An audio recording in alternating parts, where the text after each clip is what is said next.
يا اخي علاء وين علاء؟ يونس محمود؟ يونس اي صح يونس احنا نسميه يعني يونس محمود احنا نسميه كاس اسيا. انا حاجيك انا اخوي احنا نسميه يونس الهارف الذيب عفي يعني احنا يونس لا يونس يعني ما ناكرين لا زين ومرتب لا هم الشباب كلهم ما نكر لا مثل هسه علاء عبد الزهره ومثنى ذولا احنا يعني وين الاصاله العراقيه احنا شباب بالشعر يا اخي شباب هاي بعد انت المدرب جايبين لي مدرب اجنبي طبوا ب 11 لاعب شنو 11 لاعب؟ يا اخي هي موضه عندنا احنا شنو موضه؟ كم يعني كل الشباب اخي شنو عوف الشعر هسه هاجيك على المدرب انت لا تقلب روح مع الوالد طب ب 11 لاعب يا اخي قل لهم 11 لاعب قل لهم 11 لاعب طب ب 12 ابو كاسب وقف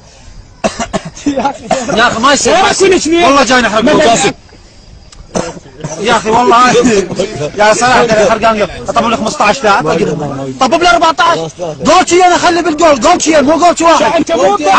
عمي استنى حديقه هالقد مخلي 4 حراس 4 حراس بحديقه حديقه كبيره بس هاي ساعه 5 طوبات اليابان غوله اليابان غوله باكر يا اخي فريق الباسات هاي شورتات مارده الباسات مارده الريس سراويل عوايش تتنوع لا الريس سراويل احنا جايين احنا عارفين انت مستطالب تقول اريد عمو بابا مدرب عمو بابا هو كان يلبس الشباب كله لا عمو بابا قال اذا كل اعلام لبسان اعراض لبسان قالوا ميت كذب ما ميت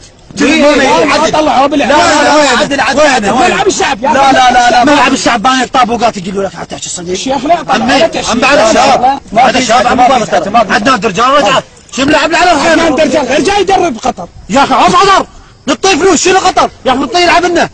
هاي هذا الشيء شنو وين راح عمو بابا وين راح هسه تقول له ميت عمو بابا يموت تحكي صديق كذب اخوي هسه احنا ما نطول عليه باكر طبوا له جولتشين 3 على مو يسدون شو اسمه ماكو ننزل بسلاحنا على الوالده اللي يجيب على المنتخب مو وضعيه والله شنو مو وضعيه من جانبكم انتم يعطونكم دينارين يعني بس لو عندك بالعراق تقدر مثلا انت تقول انقذ اسلحتك وشو شيوخ عشائر تودون شبابكم قطر ما نروح له خلها بطاله ودنا قوامه على نروح نقامه ذا ما يشرع هو فايز شكو يريد جاينا واستراليين ترى كيكيه استرال ما تقدر نلعب لهم سمو احنا بس انا قلت لك السراويل فشل عين عوايد